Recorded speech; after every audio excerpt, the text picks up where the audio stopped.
Well, that is Harley J. Earl Trophy #2 for Denny Hamlin. Can you believe it? A, you got to find a spot in the garage, but B, you asked Joe for the car. You have no more room in your garage at home to put a car. What are you talking about? Room. I can build room. I can make room. And this is the only thing Michael Waltrip had on me, was having two. Okay. So no, it's great to be in the same class with those guys. It's just amazing, and to have a 1-2-3 finish for Joe Gibbs Racing is amazing. We worked so well together there, really through the entire race, and even on a green-white checkered. So thanks for my teammates, and thanks for my entire FedEx team for giving me a car that's capable of doing this. I want to get into the little parts of the race in a moment, but I want to know the emotion of the night. How much did you spend?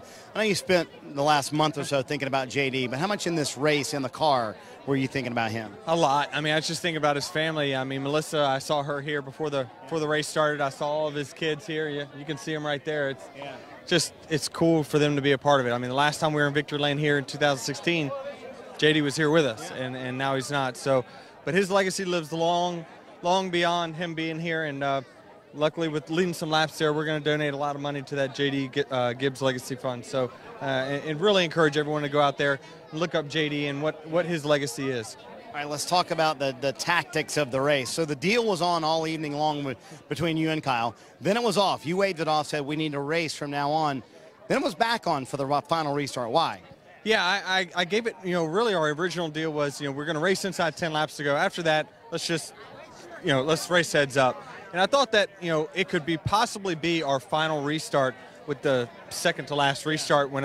And so when Kyle chose the bottom, I was secretly really happy. I was like, man, I mean, my playbook always says you got to have the top. I've been on the bottom on the final restart many times, and it just has not worked out. I mean, really, I've only won one of these before tonight of the 4 times I've been on the front row on the final restart. So I knew that no matter what, it says no matter what, be high. And when he gave me that opportunity to go high, I knew it was a game changer for us.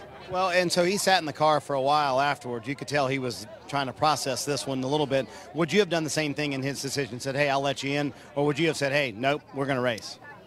Well, I thought that he had an opportunity to get a run on me.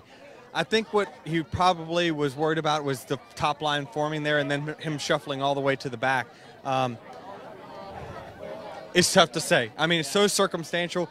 If I was in his shoes, I probably would have just raced it out and hoped that the 22 was going to give me a good enough push, but the 22 was on his own agenda to try to really shuffle everyone as soon as he got to him. So I understood why he did what he did, and he still had an opportunity by backing up and getting a run on me there and through 3 and 4. So, I mean, it's still a 1-2-3 finish. Obviously, we're on the great end of it, but I know Kyle really wants a Daytona 500 victory, but I mean, he's got all the accolades. He's he's that first ballot Hall of Famer easily. So I'm gonna enjoy this one and try to stay as humble as we can. I got some bad news. You're gonna have to change crew chiefs every year because Mike Wheeler, new crew chief in 2016, you win this trophy. Chris Gabehart, new crew chief in 2019, you win this trophy. There's something with that. Well, in the super speedway thing, just hop on the back, or we'll take you to the victory lane. But yeah, he said you said take me in your backpack. Just come on with me. But I'm going to lean on him for the next 35 races. So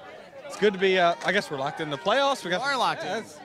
There's a lot of good things come with winning this race today. Well, after last year when you didn't win, I mean, how tough that was through the months of July and August. Everybody asking, are you going to make the playoffs? Are you going to be in? Are you going to, that's a tough time to now be locked in. It's a different world. It is, and I mean, we were going to race with caution to the wind anyway, but now this just this lets us really throw caution to the wind, go out there and try to get as many victories as we can. I said 5 before the beginning of the year. I don't know that I was necessarily counting this one, so maybe we move it to 5.5. Yeah, he told me Wednesday, so now we're 5.5. It would be 5 wins this year. There are already 3 bottles of champagne have been popped. I told everyone we're going to hate tomorrow. We're going to enjoy the rest of our lives. I was going to say I have a feeling there'll be more champagne for Denny Hamlin and this whole FedEx team.